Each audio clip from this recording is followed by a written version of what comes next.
Well, she's not going to know and you're not going to tell her, I say. She won't be back from work until 6, which is why we're stuck with you. I'm not going in there, he says. He folds his arms and glares at me to show me he means it. Well, I can always take you home, I say. Connor looks like he might cry when I say that, and I feel bad. That was a mean thing to say. I know he doesn't want to be stuck at home with Dad. Dad lost his job 6 months ago, and since then he has hardly gone out. He sits at home and snaps at everything Connor and I do. He used to take us to the cinema and the park, but he doesn't anymore. Asha digs into her bag. You can have my crisps, she says to Connor, and holds the crisp packet up where he can't get it. She's known him all his life, and sometimes I think she knows him better than I do. Connor frowns. Can I have all of it? He asks. Asha holds it high up. Once we're in, she says. He kicks at the bottom of the fence and tugs at some weeds that are growing up the wire. Through here, he says. We can fit through this gap.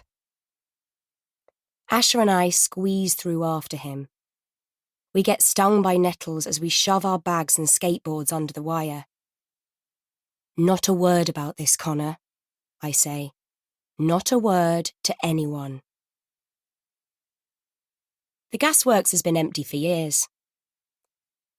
Grandad told us he can remember the ships coming up the Thames to London with the coal that they burned at the gasworks to make gas for the city.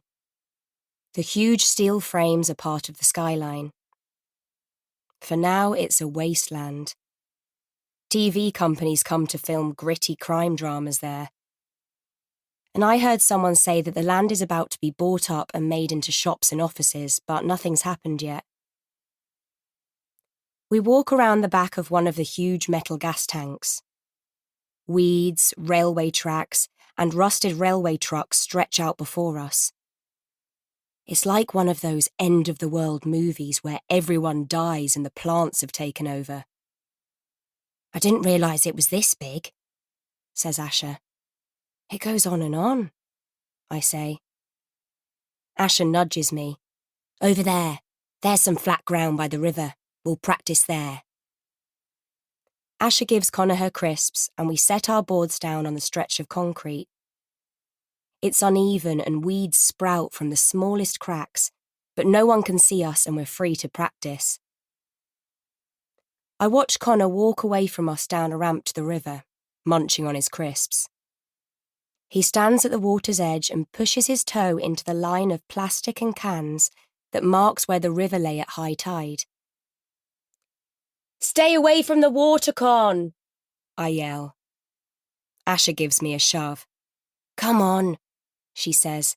Let's show the Skull Brothers what we're made of.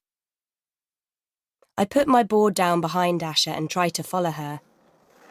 It's a good thing we have our helmets and elbow and knee pads because we hit the ground more times than we can count. I get better at my turns, but however hard I try, I just can't get the board off the ground. I still can't do an ollie, I shout to Asha. Asha tries again and falls flat on her back. She sits up and looks across at me.